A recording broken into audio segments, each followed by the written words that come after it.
Michael Jackson almost became Spider-Man. Most people don't know that, so I painted a version of history that never happened.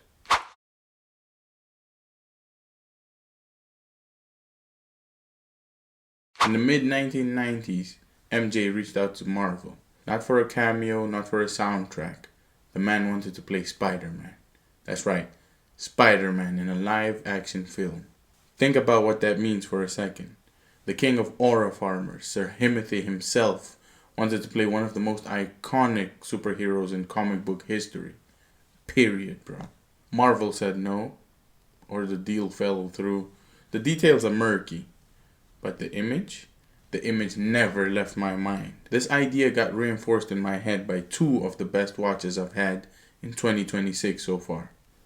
One, the MJ biopic, and two, Spider Noir TV show.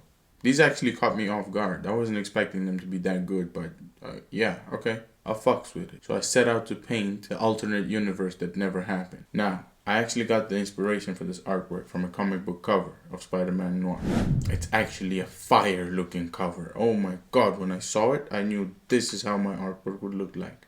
More or less, or like, this is definitely where the inspiration for my artwork would come from. Now, usually I don't start with a sketch, but for this artwork, precision was required. I start by blocking in like the few colors of the hat and everything, following my reference almost closely, right? I want to get the lighting right, and I want to get everything in place before I start making my own adjustments. Now, usually every artwork starts off looking like a potato. This is what I call the potato phase. But this one, since it's not that much detailed, right? It started off pretty straightforward. I was looking right from the first few strokes. Everything was on point. Everything was in place. All it took was a few brush strokes here, textures there. Everything was getting to its rightful place. The artwork being mostly dark was actually a plus. So I didn't have to waste too much time on like, oh, how does this look like? Or should I perfect his suit, or any of those minute details. Everything was like straight to the point. Everything was, dare I say, easy. You know, my main focus here was to get the feeling that, oh, okay, this is a silhouette. We can tell where the face is, more or less where the jacket is, because I'm trying to change an actual image of Michael Jackson as I go into something, you know, more Spider Noir like.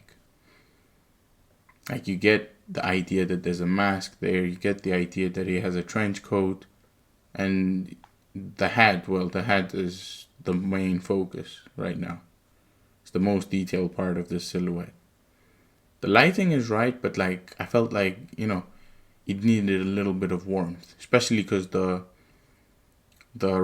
comic book reference works well with the contrast, right? It has these two complementary colors working together. The blue and oranges complement each other in a way that it creates its own harmony, right? So you have the cools on one side and the warms on the other, and right in between everything, smack dab, you have black. Pure, untamed black. And it is there from this black where I will make my noir. Once I have the background completed and all the colors are working in the way that I want to, and the details are exactly where I need them to be, I move on to the main event.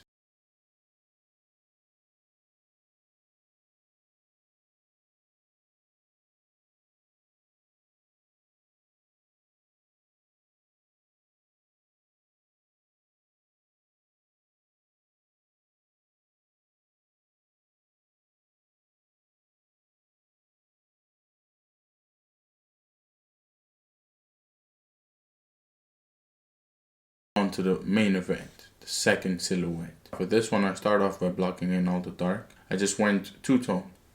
I have my light gray on top of my darks, right? And I establish where more or less the light is hitting, where everything is working inside light, and where everything is working inside the shadow. With all this established, right, I can like slowly let loose and forget my sketch and go into a little bit more detailing. Remember, we don't detail the whole artwork. We just detail the parts that we want them to be focal. So in this case, I want that hat to come forward, to be more of a focal point, especially because he's holding his hat in the iconic Michael Jackson pose. So these things have to be visible. The hat, the hand, and his other hand in the rhinestone glove. And yes, I kept that. Because after all, it is MJ. The most important thing is to resist temptation, right, at this phase. You don't want to get yourself lacking in going straight into details. Because all of a sudden, you'll have passed 3 hours and all you've done is like a hat. No, you want to work quickly. You want to get all the main event things where they should be, and then slowly bring out the complementary things, right? Like details are supposed to be something that goes on top of your foundation. They're a complement. They're something addition. With that said, I started going into like a bit more detail, right? Working the coat, working the costume. Now, this was a bit hard for me because I'm coming from a fully Michael Jackson image to something that's just straight out of my head now. I have to get this outfit looking like MJ was actually wearing this as opposed to his outfit on stage. And it took a bit of tries here and there, it took a little bit out, but then I got comfortable, right? Everything started making sense. I was in the mythical zone, so everything just started clicking. And I went on, details here, details there, strong highlights now. The midtones were just a building block, they were my foundation. And now I can go in with strong highlights and define, okay, where should I pull it back to darkness? Where should I put a transitional stroke? And things like that, right? The tones slowly get built up as I go. And on top of that, like white highlights build the final layer of detail, like on the buttons and the brim of the hat, right? The rim. Also on the coat, the outermost part of his arm is catching the majority of the light. I needed that to be sharp and have a large contrast from that point that's catching light to the point that's away from the light. This is that so-called illusion of detail.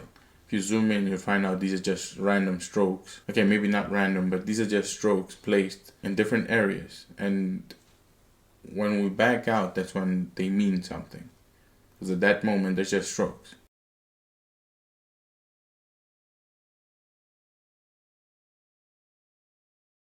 So anyway, once I get this part done, I finish up his coat, do a few strokes for the pants. Now take notice that the pants are not my focal point, so I don't waste too much time here. I go straight in, mid-tone, tiny highlight here and there, and I'm out.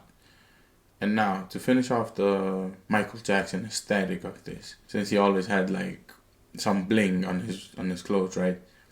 I added a few stars, little shine to his coat. Nothing too complicated, but something that would inevitably give that presence, right? Because at the same time, we're not just trying to paint a Spider Noir here. We're trying to paint a specific person as Spider Noir. In this case, we're trying to paint MJ as Spider Noir. It was kind of hard, but I had to find a way to blend those two aspects together. The Michael Jackson and the Spider Noir aspects of the artwork.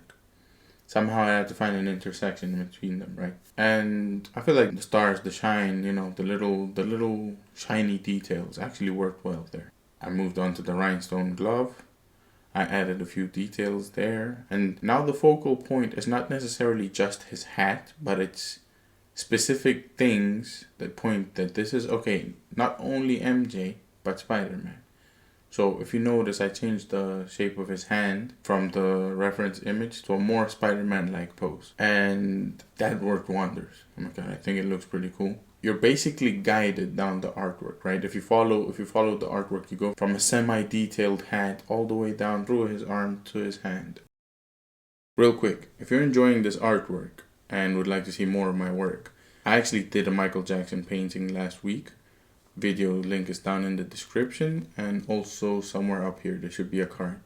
So feel free to watch that right after. Make sure to drop a like so that this work can actually get to other people and they can see this kind of artwork in progress and get inspired, hopefully.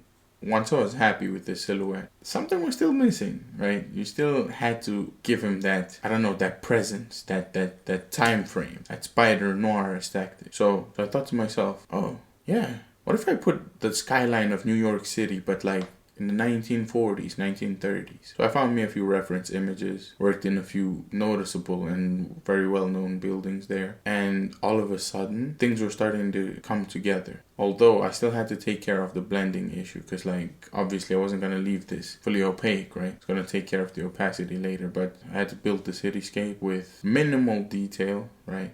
You don't want it to overpower or to look like the artwork is too busy.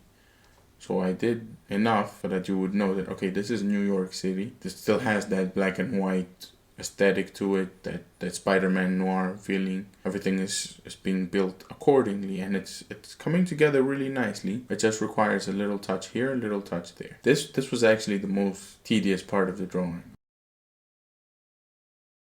So once I found the right opacity, I was actually happy with this artwork. I was like, oh my God, this actually came out better than I expected. And when I looked at it side by side with the reference image, it was like, whoa, dude, I actually got what I wanted to do. Amazing. I'm not gonna lie, that was actually a good feeling. But later on, I also thought like, I should add a little something, because it might just look like it's a Michael Jackson artwork, because you can't necessarily see his face or the goggles, right? That would tell you off the bat, oh yeah, this is Spider-Man. So I thought to myself, I should add a few spider webs around, the artwork as part of the background, but nothing too overpowering. So I added this, and I actually fucked with it. Oh my God, I fucked with it real good. Now, you tell me which one you prefer, but definitely enjoyed both of them. The first MJ painting I made was about capturing his aura, that larger than life energy that he brought. This one was different. It was about imagining an aura that never got a chance to exist. And honestly, that's one of the most interesting challenges you can give yourself as an artist. Don't just document what is. Imagine what could have been. Because sometimes an alternate universe tells you more about the real one in ways that a photograph never could. We get obsessed with painting what exists, what is referenceable, what is safe, that we forget that the most powerful images are the ones that answer questions that the world never got around to asking. Notice something here. The real and the impossible aren't that far apart. You just have to be willing to stay in the mess long enough to find out where they meet. If you enjoyed this artwork and would like to see more, drop a like. It genuinely helps the channel reach out to more people who like this kind of work. And if you're tired of playing it safe, or strangling your artwork before it gets a chance to breathe, hit subscribe and come along on this journey with me. We're all in this together. The first MJ artwork where I capture his aura and explore the different layers of his personality is right here. Make sure to watch it and enjoy. Thank you for watching. Now go and make something awesome.